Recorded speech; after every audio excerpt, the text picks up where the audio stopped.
మాకు అత్యంత సన్నిహితులైన love gospel వీక్షకులందరికీ సర్వశుభాలు. గోండఫోరస్ అనే రాజు గురించి తెలుసా? ఈ గోండఫోరస్ అనే రాజే ప్రధానమైన 2 విషయాల్లో బైబిల్కి లింక్ చేయబడతాడు. మత్తయి సువార్తలో రాసినటువంటి యేసుక్రీస్తు జనన విధానంలో తూర్పు నుంచి వచ్చిన జ్ఞానులు ఎవరైతే ఉన్నారో ఆ జ్ఞానుల్లో ఈ గోండఫోరస్ అనేటువంటి పహలావ రాజు కూడా ఉన్నారు అని చెప్పి కొన్ని చారిత్రక ఆధారాలు ఉన్నాయి.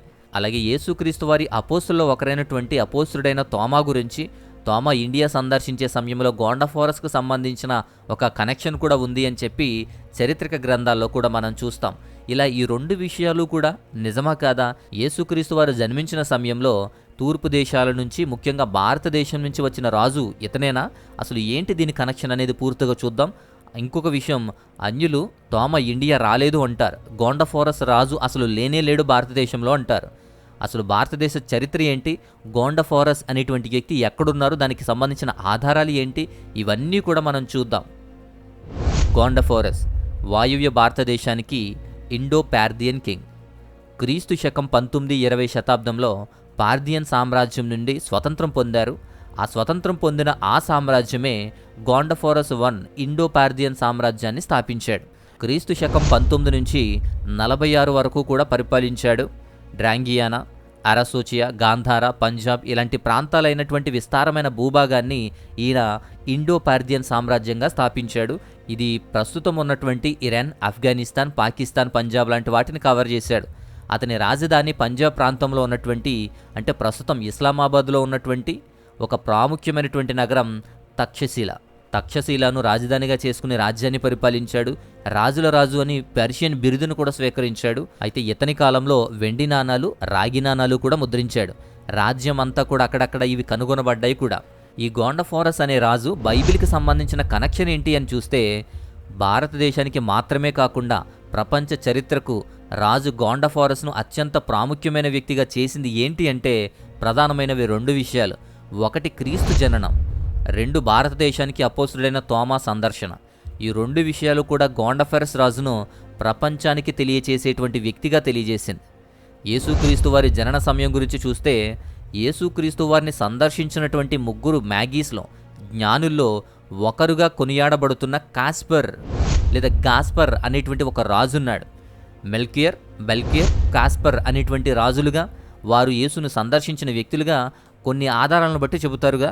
దానిలో కాస్పర్ అనేటువంటి రాజు ఈ గోండఫోరస్. ఈ కనెక్షన్ అనేకమైన ఆధారాల మీద ఆధారపడి ఉంటుంది.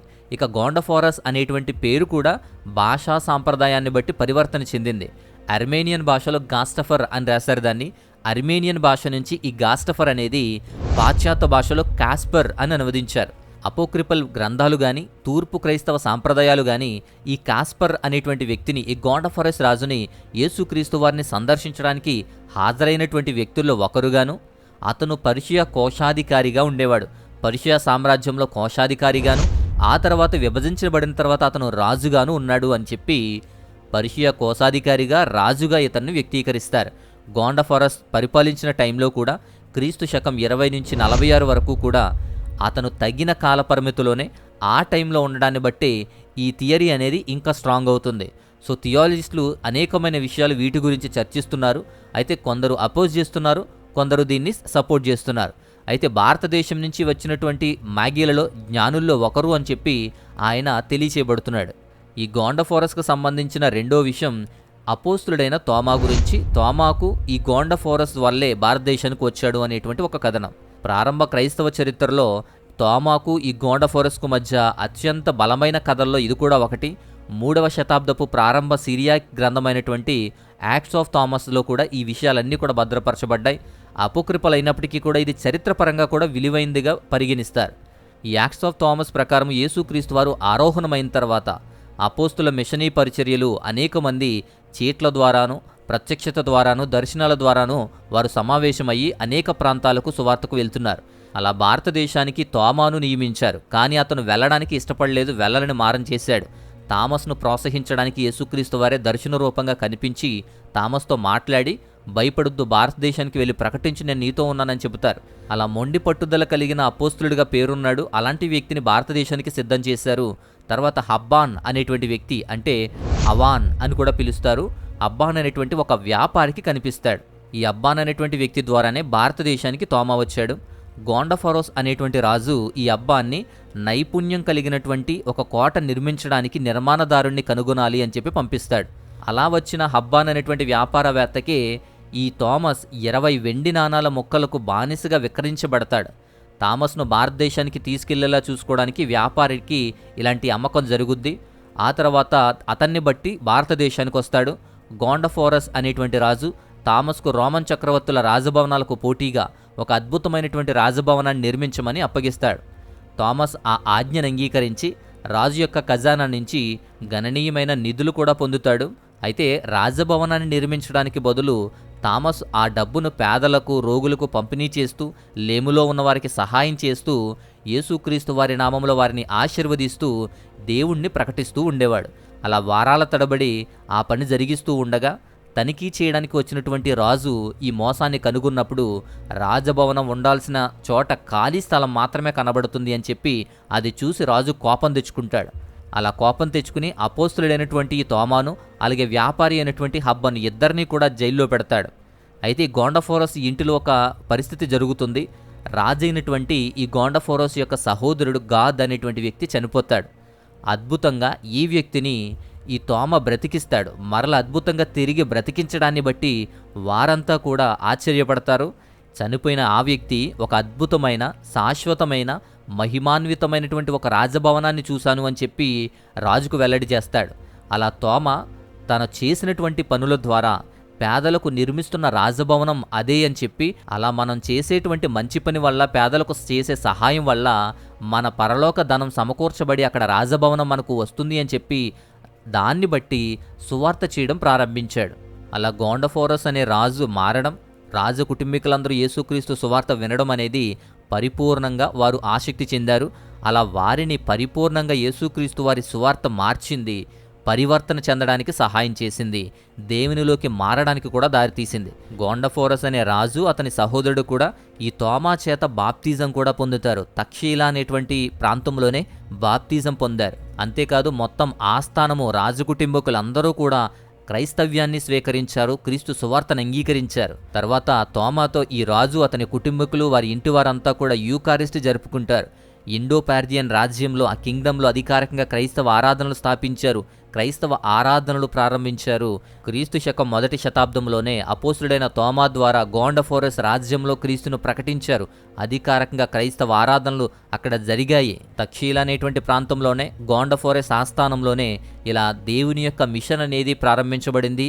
ఆ తర్వాత థామస్ సౌత్ వైపు, దక్షిణ వైపుగా అపోస్తలిక ప్రయాణాన్ని కొనసాగించాడు. అక్కడి నుంచే కేరళకు వచ్చాడు. సో కేరళ క్రైస్తవ సాంప్రదాయం ప్రకారం కూడా క్రీస్తు శకం 52లో కేరళలోని క్రాంగనూర్ అనేటువంటి ప్రాంతంలో అడుగుపెట్టి మలబార్ తీరానికి చేరుకున్నాడు.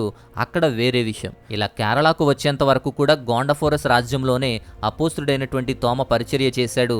అక్కడ జరిగిన పరిస్థితి ఇది. సిరియా నుంచి వచ్చినటువంటి 3వ శతాబ్దపు ఆరమిక్ గ్రంథం, ది అపోక్రిపల్ టెక్స్ట్ అయినటువంటి యాక్ట్స్ ఆఫ్ థామస్ అనేటువంటి ఒక గ్రంథం ద్వారా మనకు తెలుస్తుంది. ఈ సిరియా గ్రంథంలో కూడా గుడ్నాఫర్ అని రాయబడింది గోండఫోరస్ గురించి.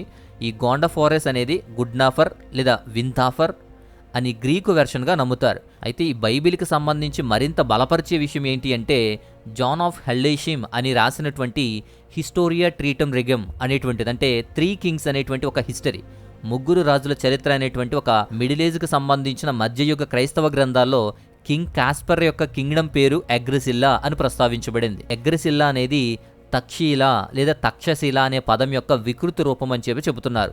గోండఫోరస్ రాజధాని ఈ తక్షశిల.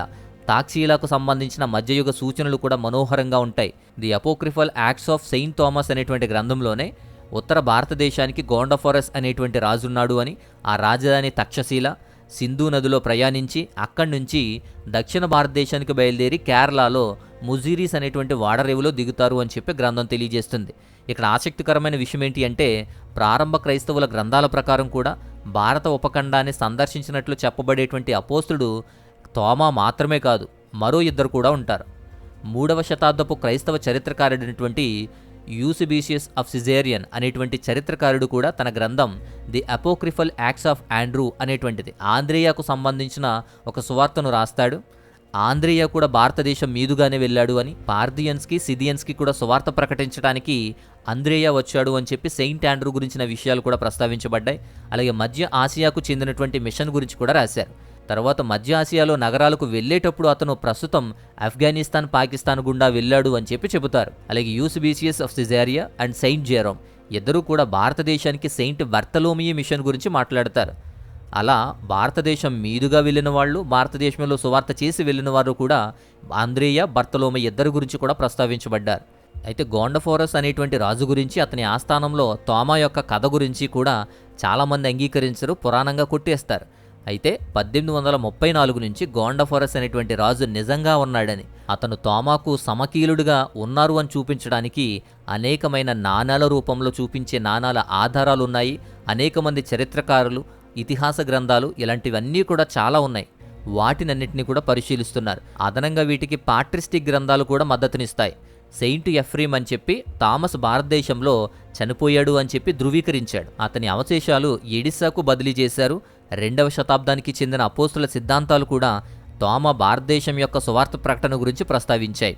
అయితే ఈ గోండఫోరస్ రాజు గురించి కానీ, వీటికి సంబంధించిన తోమాకు కనెక్షన్ కానీ, వీటికి శాస్త్రీయమైన ఆధారాలు ఏంటి అంటే, మొదటిది నాణేల తయారీ. గోండఫోరస్ ముద్రించిన వందలాది వెండి, రాగి నాణేలు కాబూల్లో, కాందహార్లో, సీస్తాన్లో, పంజాబ్లో వీటి త్రవ్వకాల్లో ఆర్కియాలజిస్టులకు బయటపడ్డాయి. వాటి మీద అతని చిత్రం ఉంది. అలాగే గ్రీకు శాసనాలు కూడా ఉన్నాయి.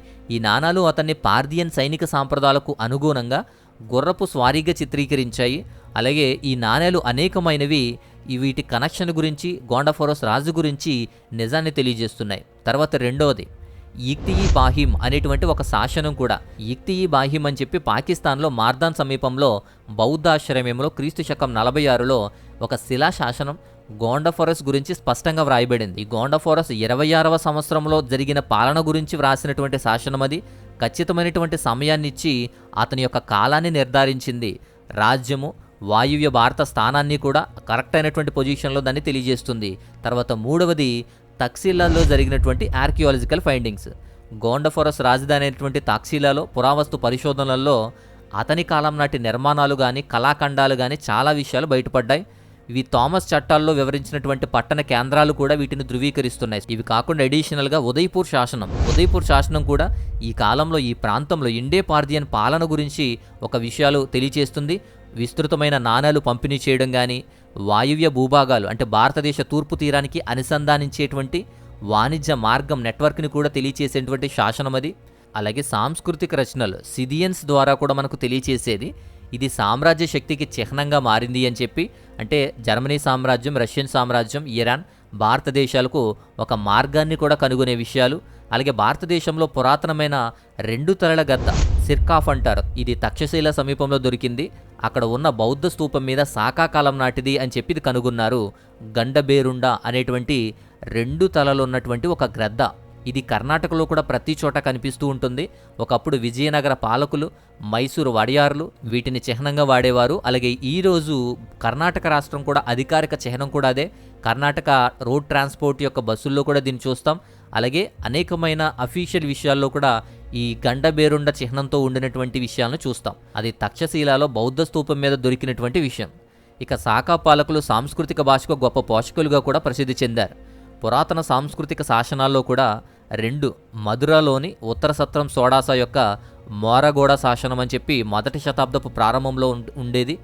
అలాగే గుజరాత్ జూనాగఢ్లో గిర్నార్ పర్వతం మీద గిర్నార్ శాసనం అని చెప్పి రెండవది. ఇలా పార్థియన్స్ గురించి, శాకాస్ గురించి కూడా తెలియచేయబడేటువంటి శాసనాలు ఇక అనేకమైన ఉన్నాయి. కానీ ఇక ప్రాముఖ్యమైన విషయం ఏంటి అంటే, గోండఫోరస్ పాలన క్రీస్తు శకం 19 నుంచి 46 వరకు కూడా ఉందిగా.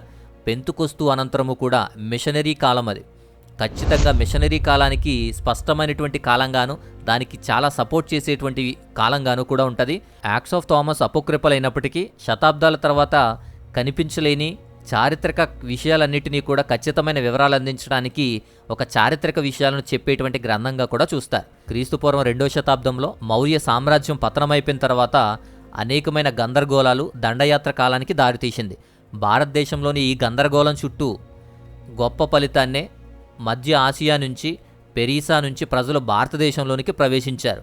వారు వచ్చారు, స్థిరపడ్డారు, కలిసిపోయారు, చివరికి అంతులేని సనాతనం అనే చక్రంలో కలిసిపోయారు. వీటినే ఆర్యన్ మైగ్రేషన్స్ అని చెప్పి, ఆర్యుల వలసలు అని చెప్పి చరిత్ర గ్రంథాల్లో, భారతదేశ చరిత్రలో కూడా మనం నేటికి చదువుతున్నాం.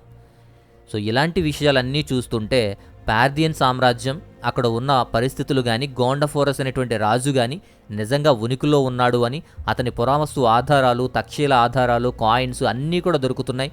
అతని కాలంలోనే అపోస్తులుడైన తోమా కూడా పరిచర్య ప్రారంభించాడు అని, అక్కడే ప్రారంభించి తర్వాత కేరళ మలబార్ తీరంలోకి వచ్చాడు అని చెప్పి మనం ఈ విషయాలన్నీ కూడా స్పష్టంగా తెలుసుకున్నాం.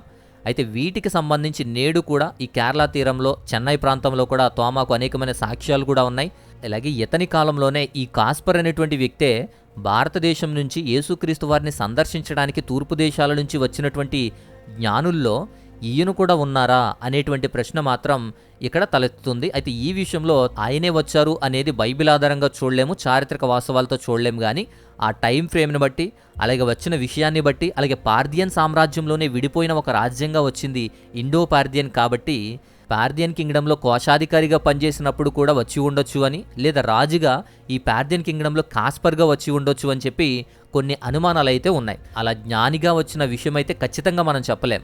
కానీ ఆ విషయం కూడా క్రైస్తవ చరిత్రలో అది ఒక అంశంగా కూడా ప్రస్తావించబడుతుంది. ఇక అదే గోండఫోరస్ రాజు తోమాకు సంబంధించిన విషయాన్ని కూడా చక్కగా చారిత్రక ఆధారాలతో పాటు అక్కడ బలపరుస్తూ ఉంది. ఎందుకంటే తోమా ఆ గోండఫోరస్ రాజ్యం మీదుగానే కేరళ వచ్చిన విషయాన్ని మనం చూస్తాం.